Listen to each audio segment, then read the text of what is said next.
स्वागत है इस नए विश्लेषण में। इतिहास सिर्फ राजाओं और युद्धों की कहानी नहीं है ना? असली इतिहास तो उन शब्दों, उन भाषाओं में सांस लेता है जो सदियों पहले इस्तेमाल होती थीं। आज हम सीधे 12वीं और 14वीं शताब्दी के पूर्वी भारत में चलेंगे और कुछ ऐसे भाषाई टाइम कैप्सूल खोलेंगे जो उस दौर के समाज, संस्कृति और शिक्षा की बिल्कुल जीवंत तस्वीर पेश करते हैं। तो चलिए बिना किसी देरी के शुरू करते हैं। अच्छा, जरा इस बारे में सोचिए। 12वीं शताब्दी में राजघराने के लोग, खासतौर पर राजकुमार, स्थानीय भाषाएं कैसे सीखते होंगे? आज तो हमारे पास भाषा सीखने के लिए स्मार्टफोन्स हैं, तरह तरह के ऐप्स हैं, लेकिन उस समय महलों की ऊंची दीवारों के पीछे भाषा का ज्ञान एक पीढ़ी से दूसरी पीढ़ी तक कैसे पहुंचता था? सच कहूं तो ये पहेली बहुत ही दिलचस्प है। इस पूरी कहानी को समझने के लिए आइए हम 3 बहुत ही अहम पड़ावों से होकर गुजरते हैं। हमारा पहला स्टॉप है साल 1145 ईस्वी, जब उक्ति व्यक्ति प्रकरण नाम के एक कमाल के ग्रंथ की रचना हुई। फिर हम चलेंगे सीधे 14वीं शताब्दी में, जहां वर्ण रत्नाकर सामने आता है। और अंत में हम वापस आधुनिक युग में आएंगे, यह देखने के लिए कि एशियाटिक सोसाइटी ने इन धरोहरों को कैसे बचाया। बिल्कुल एक टाइम मशीन की तरह है ना? जब हम पूर्वी भारत के इन प्राचीन ग्रंथों की बात करते हैं तो विश्वास मानिए, ये केवल पुरानी किताबों के पन्ने नहीं हैं जिन पर स्याही बिखरी हो। बिल्कुल नहीं, ये तो पूरी की पूरी सांस्कृतिक विरासत है।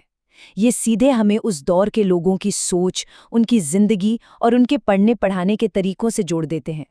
तो हमारे इस ऐतिहासिक सफर का पहला पड़ाव है उक्ति व्यक्ति प्रकरण। नाम थोड़ा भारी भरकम लग सकता है, लेकिन ये ग्रंथ अपने आप में एक गहरा रहस्य और ज्ञान का एक ऐसा खजाना समेटे हुए है जो हमें उस समय की शिक्षा व्यवस्था का पूरा हाल बता सकता है। इसके पीछे की कहानी सच में बहुत रोचक है। 1145 ईस्वी में महाराज गोविंद चंद्र के सभा पंडित दामोदर शर्मा ने इसे लिखा था। और मजे की बात यह है कि ये कोई आम किताब नहीं थी, ये एक स्पेशल व्याकरण ग्रंथ था जिसे खास तौर पर राजकुमारों को संस्कृत और बनारस के आसपास की स्थानीय भाषा सिखाने के लिए तैयार किया गया था। मतलब राजघरानों में भी अपनी मिट्टी और स्थानीय संस्कृति से जुड़े रहने को कितना ज्यादा महत्व दिया जाता था। अब यहाँ एक बहुत ही मजेदार बात सामने आती है, जिससे पता चलता है कि समय के साथ नजरिया कैसे बदलता है। इस ग्रंथ के लेखक दामोदर शर्मा ने खुद कहा कि इसकी भाषा अपभ्रंश है, लेकिन वहीं दूसरी तरफ हमारे आधुनिक भाषाविद डॉक्टर सुनीति कुमार चटर्जी का मानना है कि ये प्राचीन कोसली या अवधी है।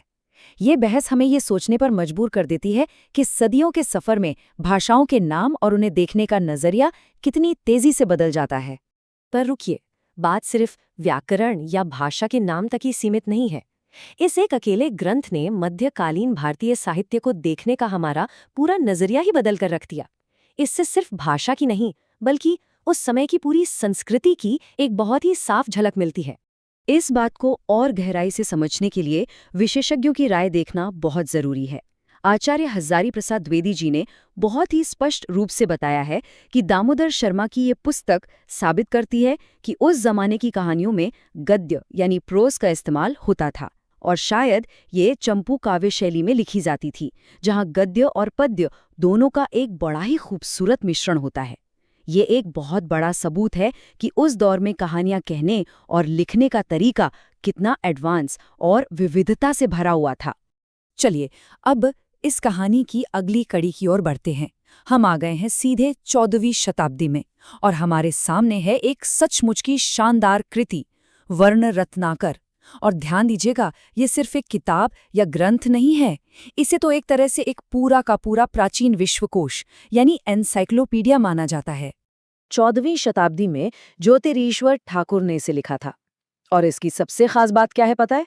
इसकी भाषा। ये मैथिली में रची गई है। ये सिर्फ एक आम शब्दकोश नहीं है, बल्कि अपने आप में ज्ञान का एक विशाल समंदर है जो उस समय की हर जानकारी को समेटने की कोशिश करता है। मैथिली साहित्य के इतिहास में अगर कोई मील का पत्थर है तो वो बिल्कुल यही है। और इसकी बनावट वो तो सच में बेहद काव्यात्मक है। इस ग्रंथ में कुल 8 अध्याय हैं, पर उन्हें नीरस तरीके से अध्याय या चैप्टर नहीं कहा गया है। उनके लिए एक बहुत ही सुंदर शब्द इस्तेमाल हुआ है, कल्लोल, जिसका मतलब होता है तरंगें या लहरों का खेल। ज्ञान को लहरों की तरह बहता हुआ दिखाना अद्भुत है ना? वैसे एक दिलचस्प बात यह भी है कि इसका 8वां कल्लोल आज भी अधूरा है। अब सवाल ये है कि इसमें ऐसा क्या खास है? तो बात ये है कि ये विश्वकोश अपने समय के समाज का बिल्कुल एक सच्चा आईना है। इसमें सिर्फ शब्द और अर्थ नहीं भरे हैं, ये हमें सीधे मध्यकालीन भारत की सामाजिक और सांस्कृतिक धड़कन के बिल्कुल बीचों बीच लाकर खड़ा कर देता है। उदाहरण के तौर पर इस ग्रंथ से हमें उस समय के सिद्धों के बारे में बहुत ही प्रामाणिक और अहम जानकारी मिलती है। इसके अलावा इसमें 14वीं शताब्दी के हिंदू दरबारों का ऐसा सजीव और बारीक वर्णन किया गया है कि बस पढ़ते ही दरबार की पूरी भव्यता आंखों के सामने जिंदा हो उठती है। तत्कालीन भारत के आध्यात्मिक और शाही जीवन को समझने के लिए इससे बेहतर कोई और खिड़की हो ही नहीं सकती। अब अगर हम इन दोनों ऐतिहासिक धरोहरों को एक साथ रखकर देखें तो तस्वीर और भी साफ हो जाती है। एक तरफ 12वीं सदी में दामोदर शर्मा का उक्ति व्यक्ति प्रकरण है, जो अपभ्रंश या अवधि में लिखा गया एक व्याकरण ग्रंथ है, और दूसरी तरफ 14वीं सदी में ज्योतिरीश्वर ठाकुर का वर्ण रत्नाकर है, जो मैथिली भाषा का एक विशाल विश्वकोश है। ये तुलना पूर्वी भारत के साहित्यिक विकास के दो अलग-अलग और बहुत ही अहम चरणों को बिल्कुल स्पष्ट कर देती है। लेकिन जरा सोचिए, ये ग्रंथ चाहे कितने भी महान क्यों ना हो, अगर ये आज तक सुरक्षित ही नहीं रहते तो? यहीं पर हमारे आधुनिक विद्वानों की मेहनत काम आती है। वर्ण रत्नाकर जैसी नायाब कृति को सहेजने और दुनिया के सामने लाने का बहुत बड़ा श्रेय एशियाटिक सोसाइटी ऑफ बंगाल को जाता है। डॉक्टर सुनीति कुमार चटर्जी और बबुआ जी के अथक प्रयासों की वजह से ही आज ये ग्रंथ इतिहास के अंधेरे में हमेशा के लिए खो जाने से बच गया। और यहीं से हमारे सामने एक बहुत ही गहरा सवाल खड़ा होता है। अगर एशियाटिक सोसाइटी या उन जैसे विद्वानों ने इन ग्रंथों को बचाने का वो बीड़ा नहीं उठाया होता, तो क्या हम अपने इतिहास का ये इतना शानदार हिस्सा हमेशा हमेशा के लिए नहीं खो देते? इतिहास की ये धरोहरें सच में बहुत नाजुक होती हैं और इन्हें बचाना उतना ही जरूरी है जितना कि इन्हें बनाना। इसी विचार के साथ हमारा आज का ये विश्लेषण यहीं समाप्त होता है। पर याद रखिए, साहित्यिक इतिहास की इस भूल भुलैया में अभी और भी बहुत कुछ है जानने के लिए। तब तक के लिए अपनी जिज्ञासा बनाए रखें।